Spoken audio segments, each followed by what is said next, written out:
Patriarchs and Prophets, Chapter 13. Ang pagsubok ng pananampalataya.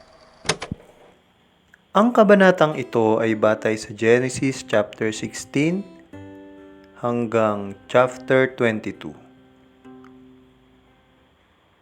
Tinanggap ni Abraham ng walang pagtatanong ang pangako tungkol sa pagkakaroon ng isang anak na lalaki. Subalit hindi siya naghintay upang isakatuparan ng Diyos ang sarili niyang salita sa sarili niyang panahon at kaparaanan.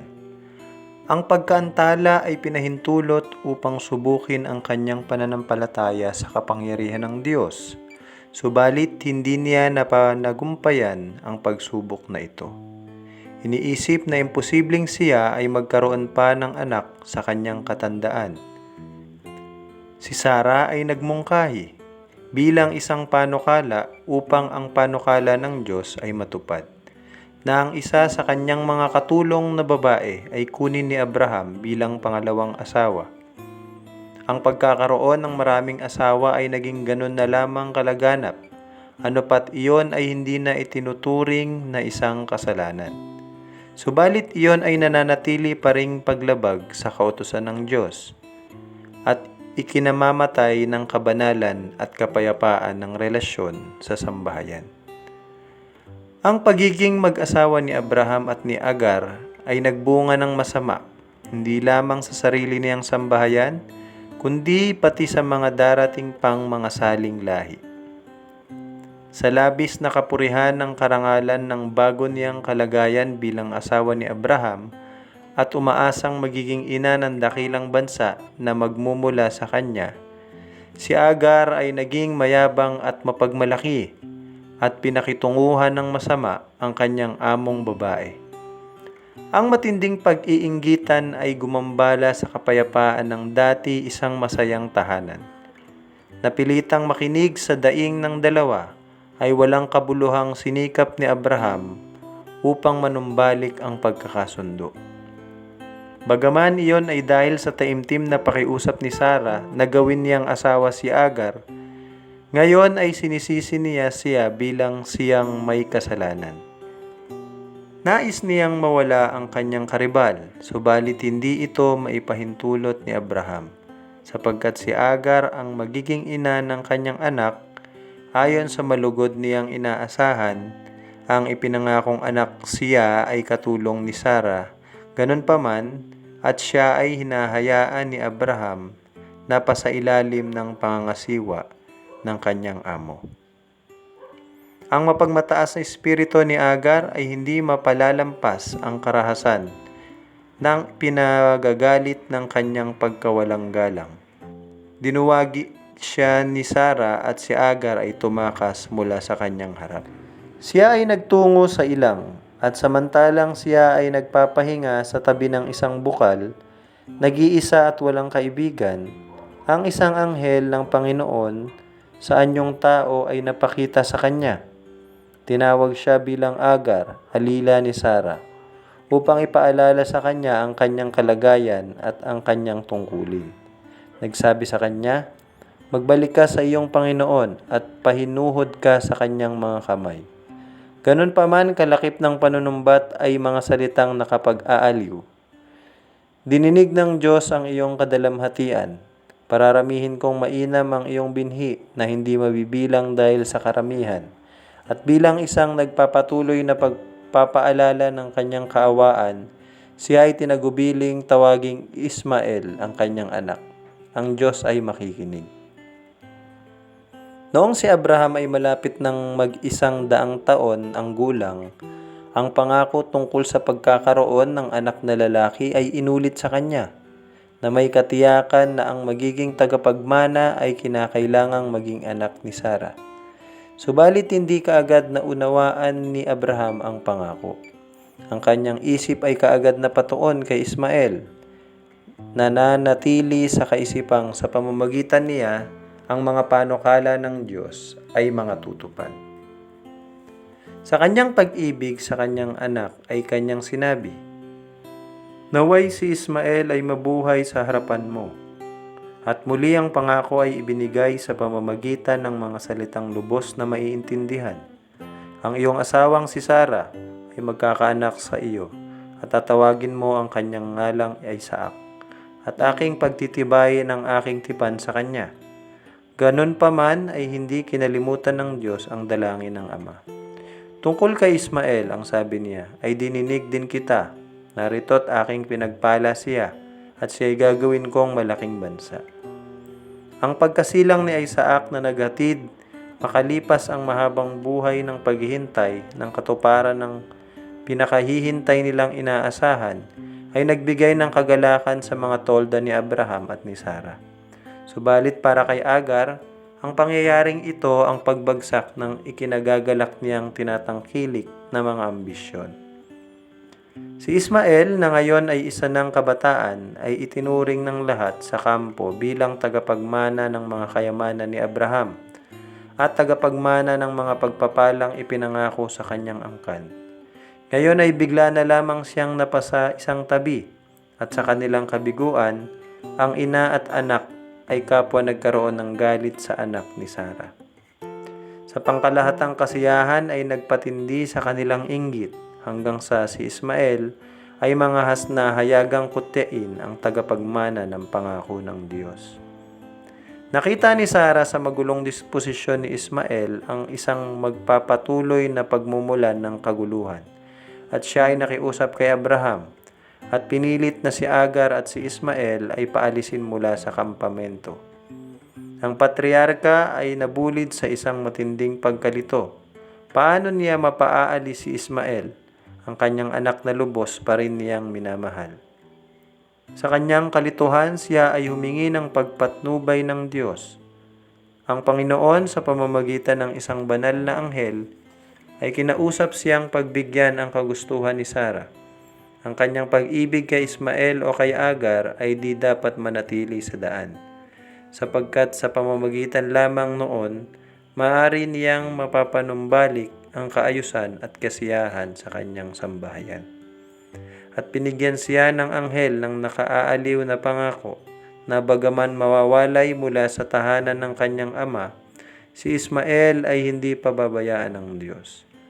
Ang kanyang buhay ay maiingatan at siya ay magiging ama ng isang malaking bansa. Sinunod ni Abraham ang salita ng anghel, subalit iyon ay lubos na masakit para sa kanya. Ang puso ng ama ay puno ng di mabigkas na kalungkutan, samantalang pinaaalis niya si Agar at ang kanyang anak. Ang utos na ibinigay kay Abraham na may kinalaman sa kabanalan ng pag-aasawa ay isang leksyon para sa lahat ng kapanahunan. Inihahayag noon na ang mga karapatan at kasiyahan ng ganitong relasyon ay kinakailangang maingatan, na magkaroon pa man ng malaking pagsasakripisyo. Si Sarah ang natatanging tunay na asawa ni Abraham. Sa kanyang karapatan bilang asawa at ina ay walang sino man ang may karapatang makibahagi. Kanyang iginalang ang kanyang asawa at dahil dito siya ay inihayag sa bagong tipan bilang isang magandang halimbawa. Subalit, hindi niya maipapahintulot na ang pag-ibig ni Abraham ay mapasa iba. At siya ay hindi sinumbatan ng Panginoon sa paghiling na paalisin ang kanyang karibal. Kapwa si Abraham at si Sarah ay nagkulang sa pagtitiwala sa Diyos, at ang pagkukulang na ito ang humantong sa pagiging asawa ni Agar. Tinawag ng Diyos si Abraham upang maging ama ng mga tapat, at ang kanyang buhay ay kinakailangang magsilbing halimbawa ng pananampalataya sa mga sumusunod na henerasyon. Subalit ang kanyang pananampalataya ay hindi naging sakdal. Siya ay nagpakita ng di pagtitiwala sa Diyos sa pagkakailang si Sarah ay kanyang asawa, at muli sa pagiging asawa niya si Agar. Upang maabot niya ang pinakamataas na pamantayan, siya ay pinailalim ng Diyos sa iba pang pagsubok, ang pinakamatindi sa tinawag sa tao upang tiisin. Sa isang pangitain sa gabi, siya ay inutusang magtungo sa lupain ng Moraya at doon ay ihandog ang kanyang anak bilang hain sa isang bundok na ipakikita sa kanya. Sa panahon ng pagtanggap sa utos na ito, si Abraham ay mayroon ng 120 taon. Siya ay tinuturing ng isang matandang tao. Maging sa kanyang kapanahunan, sa kanyang kabataan, siya ay naging malakas sa pagsalunga sa kahirapan at sa pagharap sa panganib. Subalit, ngayon ang kakisigan ng kanyang kabataan ay lipas na. Ang isa na nasa kalakasan ay maaaring humarap sa mga kahirapan at kapighatian sa maaaring maging sanhi ng pagtigil ng puso sa huling bahagi ng buhay. Kapag ang kanyang paa ay nanginginig na patungo sa libingan. Subalit iningatan ng Diyos ang kanyang panghuli at pinakamatinding pagsubok para kay Abraham. Hanggang sa siya ay mapuno na ng mga taon at ninanais na niyang magkaroon ng kapahingahan mula sa kalungkutan at paghihirap. Ang patriarka ay naninirahan sa Beersheba, napapaligiran ng kaunlaran at karangalan. Siya ay lubos na mayaman at kinikilala bilang isang makapangyarihang prinsipe ng mga namumuno sa lupain. Libo-libong mga tupa at baka ang kumakalat sa mga kapatagang lumalampas sa mga hangganan ng kanyang kampamento. Sa bawat panig ay may tolda ng kanyang mga katulong, tirahan ng daan-daang mga tapat niyang mga alipin. Ang ipinangakong anak ay lumaki na sa kanyang piling. Tila pinuputungan ng langit ang kanyang mga pagpapala, ang isang buhay ng pagsasakripisyo at paghihintay sa katuparan ng isang pag-asang hindi kaagad natupad.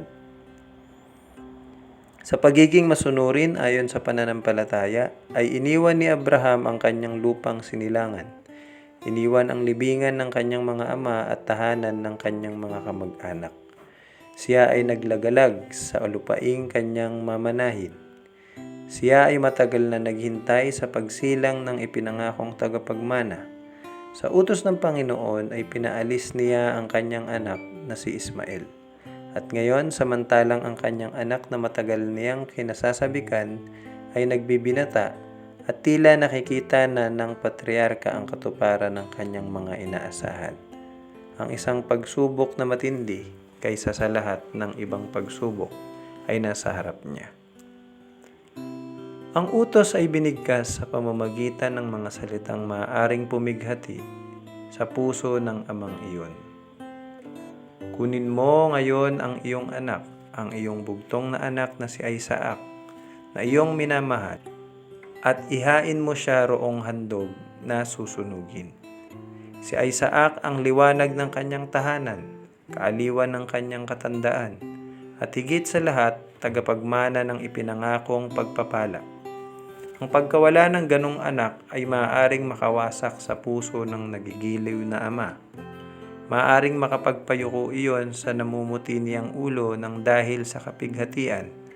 Subalit siya ay inutusang papagdanakin ang dugo ng anak na iyon sa pamamagitan ng sarili niyang kamay.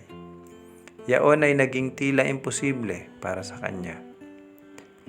Si Satanas ay naroon upang magmungkahing siya ay maaaring nadadaya, sapagkat ang banal na kautusan ay nagsasabing huwag kang papatay.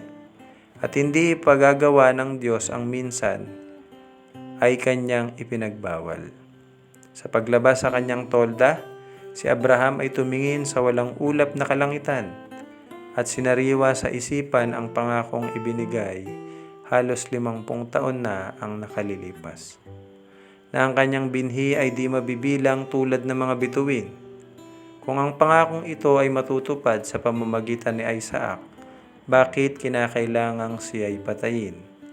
Si Abraham ay tinuksong maniwala na maaaring siya ay naluloko lamang.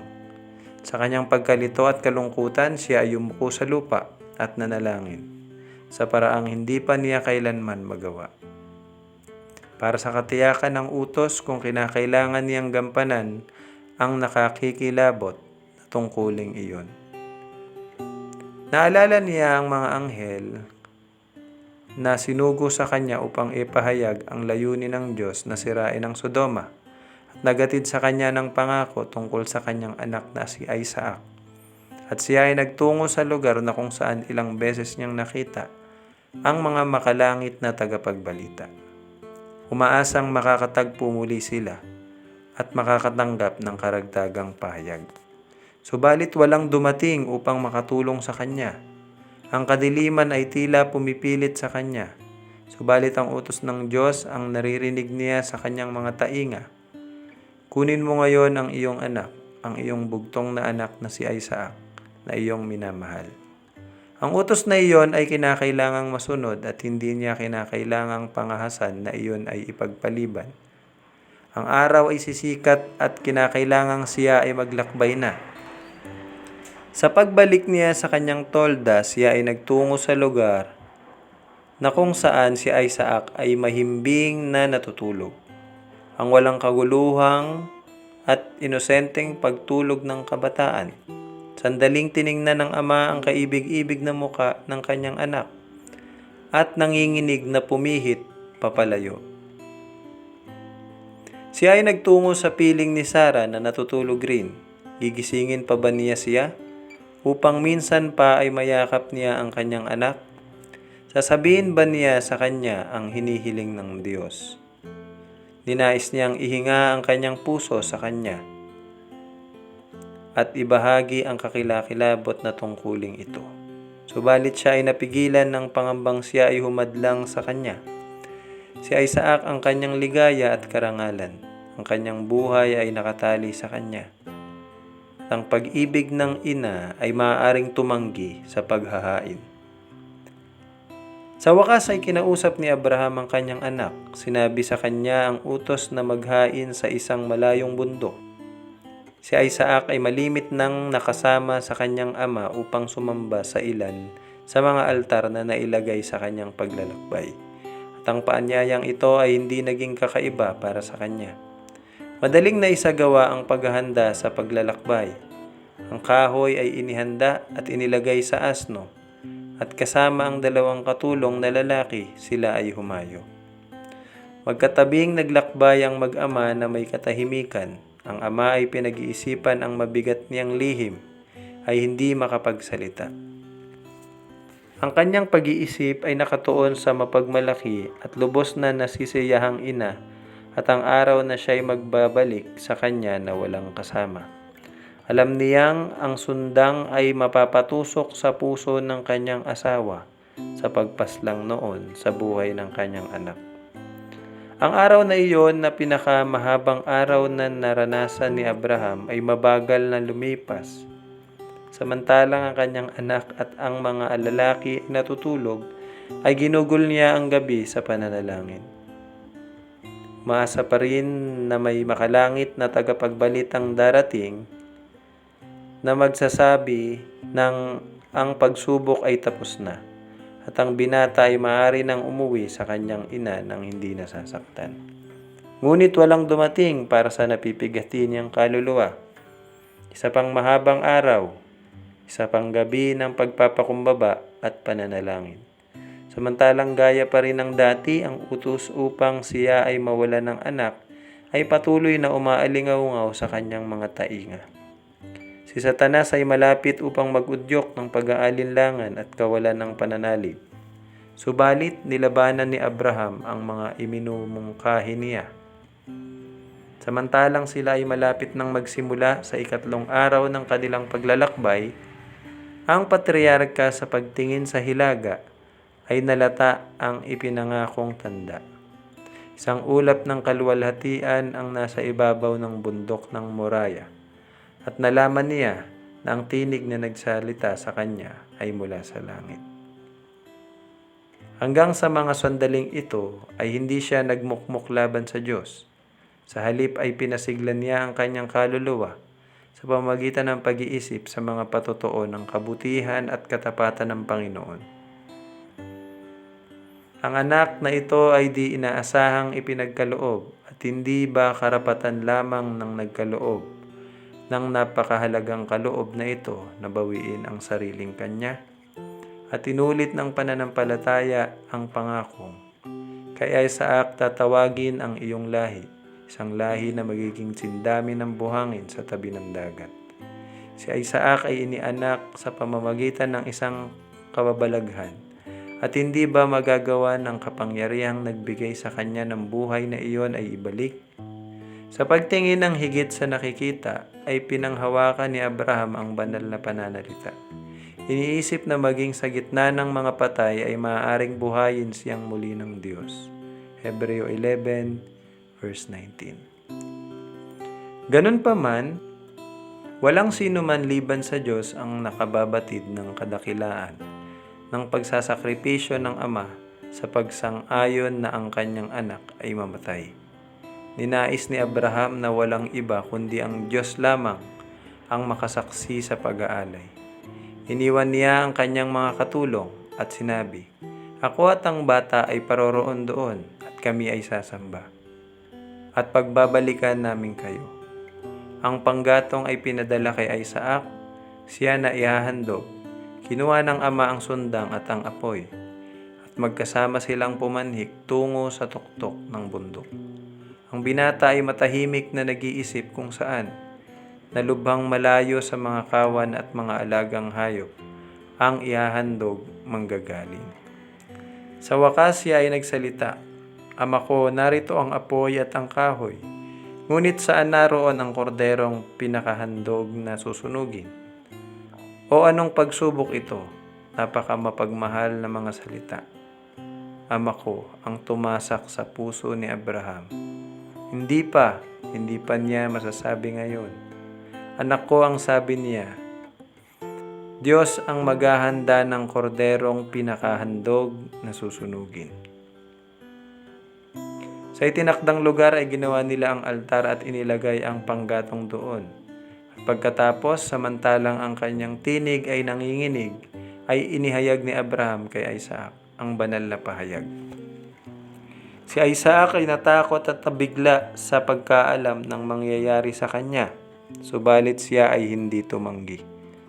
Maaari sanang tinakasan niya ang kanyang ikamamatay kung pinili lamang niya ang napipighating matanda na lubhang napagod sa nakalipas na 3 araw ay maaaring hindi na makatutol sa kalooban ng malakas na kabataan. Subalit si Isaac ay nasanay mula pa sa kanyang pagkabata upang maging handa sa nagtitiwalang pagsunod, at samantalang ang layunin ng Diyos ay inihahayag sa kanya at malugod niyang isinuko ang kanyang sarili. Siya ay nakikibahagi sa pananampalataya ni Abraham at inisip niyang karangalan ang matawag upang ihandog ang kanyang buhay sa Diyos. May kabaitan niyang sinikap pagaanin ang pamimighati ng kanyang ama at tulungan ang kanyang namamanhid na mga kamay sa pagtatali sa kanya sa altar.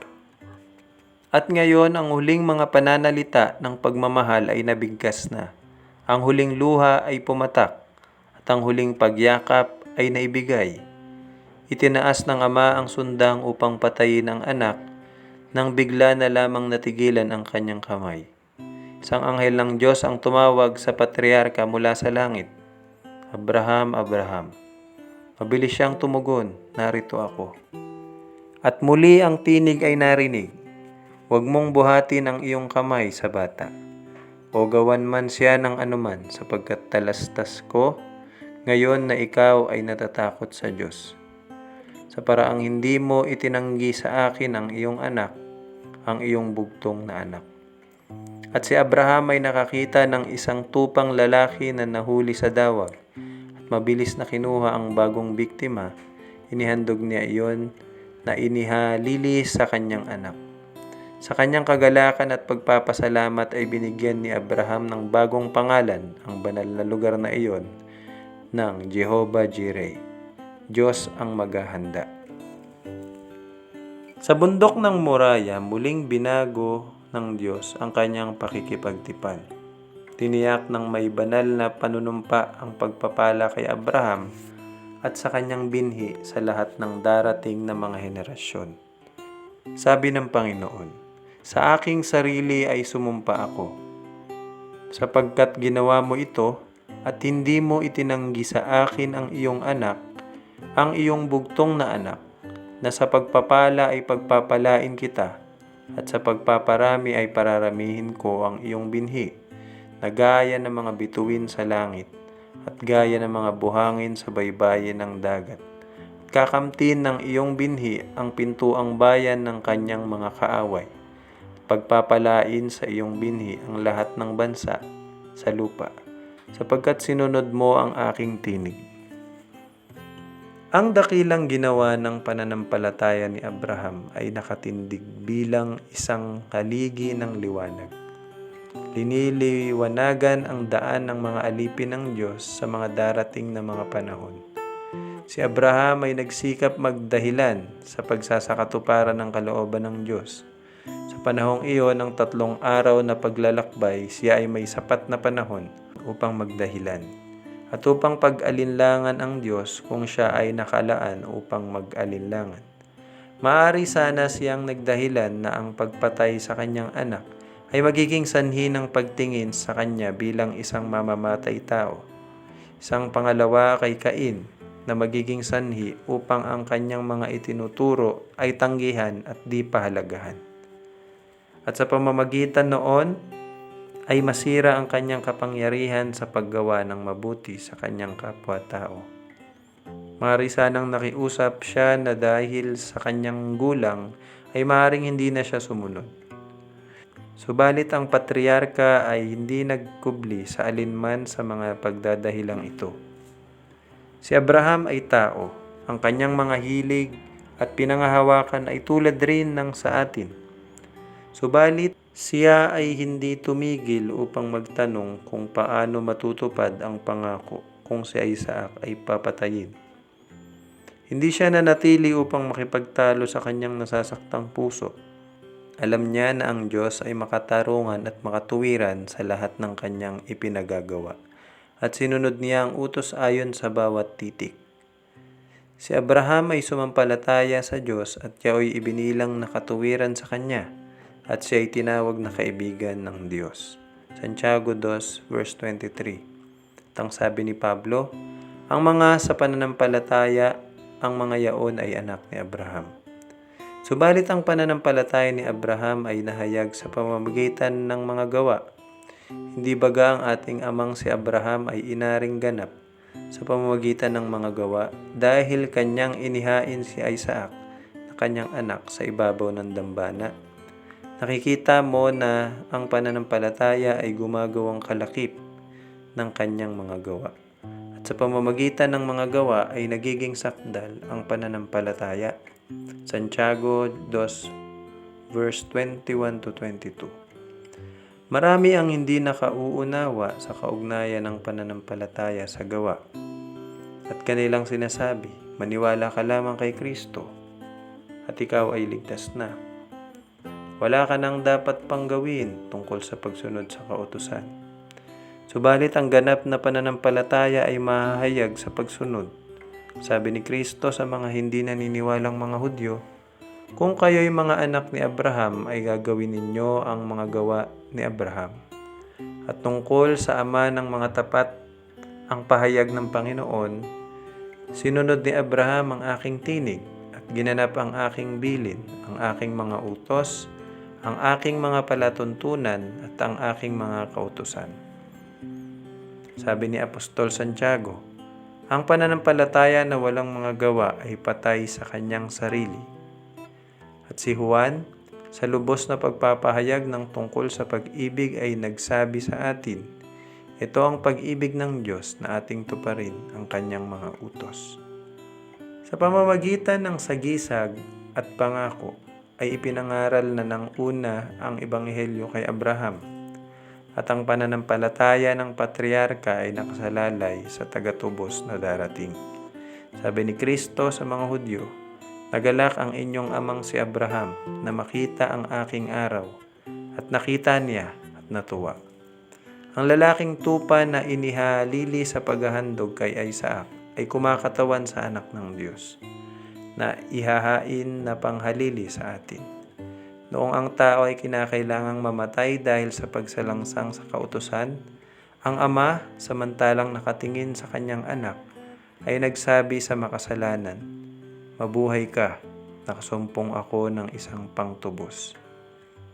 Iyon ay upang ikintal sa isipan ni Abraham ang katotohanan ng Ebanghelyo at upang subukin din ang kanyang pananampalataya, kung kaya't iniutos ng Diyos sa kanya na patayin ang kanyang anak. Ang kalungkutan na kanyang tiniis sa panahon ng madidilim na mga araw ng kakilakilabot na pagsubok na iyon ay ipinahintulot upang kanyang maunawaan mula sa sarili niyang karanasan ang tungkol sa kadakilaan ng pagsasakripisyo na isinagawa ng walang hanggang Diyos upang ang tao ay matubos. Wala nang ano pa mang pagsubok ang maaaring makapagpahirap sa kaluluwa ni Abraham, natutulad sa paghahandog ng kanyang anak.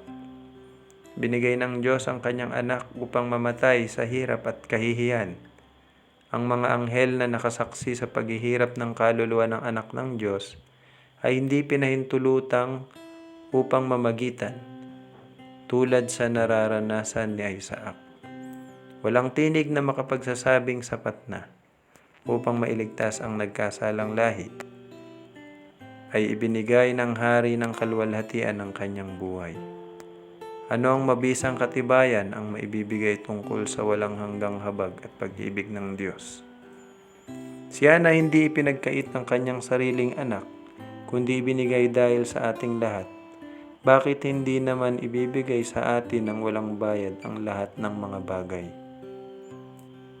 Ang pagsasakripisyong ipinagawa kay Abraham ay hindi lamang para sa sarili niyang kabutihan, ni para lamang sa pakinabangan ng sumusunod na mga lahi. Subalit iyon ay sa ikaalam ng mga di nagkasalang nilalang sa ibang mga daigdig. Ang larangan ng tunggalian sa pagitan ni Kristo at ni Satanas. Ang larangan na kung saan ang pagtubos ay isinagawa, ang aklat aralin ng buong sansinukob. Sapagkat si Abraham ay nagpahayag ng kakulangan ng pananampalataya sa mga pangako ng Diyos, siya ay pinaratangan ni Satanas sa harapan ng mga anghel at sa harapan ng Diyos ng di pagsunod sa mga kondisyon ng tipanan, pagiging di karapat-dapat sa mga pagpapala noon. Nais ng Diyos na patunayan ang katapatan ng kanyang lingkod sa buong langit upang ipahayag na walang kulang sa ganap na pagiging masunurin ang maaaring tanggapin at upang ipahayag ng lubos ang panukala ng pagtubos. Ang mga anghel ay nagmasid samantalang ang pananampalataya at pagpapasakop ni Isaac ay sinubok. Ang pagsubok ay labis ang kahigitan sa pagsubok kay Adan. Ang pagsubok na ibinigay sa ating unang mga magulang ay hindi kinasangkutan ng paghihirap. Subalit ang utos kay Abraham ay kinasasangkutan ng pinakamahirap na pagsasakripisyo. Nakita ng buong langit na may pagkamangha at paghanga ang patuloy na pagsunod ni Abraham. Hinangaan ng buong kalangitan ang kanyang katapatan. Ang akusasyon ni Satanas ay napatunayang hindi totoo. Sabi ng Diyos sa kanyang lingkod, "Talastas ko ngayon na ikaw ay natatakot sa Diyos, sa paraang hindi mo itinanggi sa akin ang iyong anak, ang iyong bugtong na anak."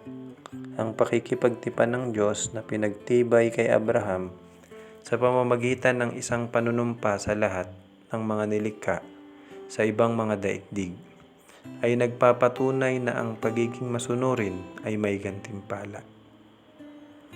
Naging mahirap maging para sa mga anghel ang maunawaan ang hiwaga ng pagtubos. Upang maunawaan na ang pinuno ng kalangitan, ang anak ng Diyos, ay kinakailangang mamatay para sa nagkasalang tao. Noong ang utos ay ibigay kay Abraham upang ialay ang kanyang anak, ang pansin ng lahat ng mga anghel ay natawag. Mataman nilang pinanood ang bawat akbang sa pagsasakatuparan ng utos na ito. Noong sa tanong ni Isaac na, "Saan naroon ang korderong pinakahandog na susunugin?" Si Abraham ay tumugon, "Diyos ang maghahanda ng kordero." At noong ang kamay ng ama ay natigilan noong papatayin na niya ang kanyang anak, at ang lalaking tupa na inihanda ng Diyos ang inialay sa halip na si Isaac, ang liwanag sa kahiwagaan ng pagtubos ay nahayag, at naunawaan maging ng mga anghel, ang kahangahangang inihanda ng Diyos para sa kaligtasan ng tao. Unang Pedro chapter 1 verse 12.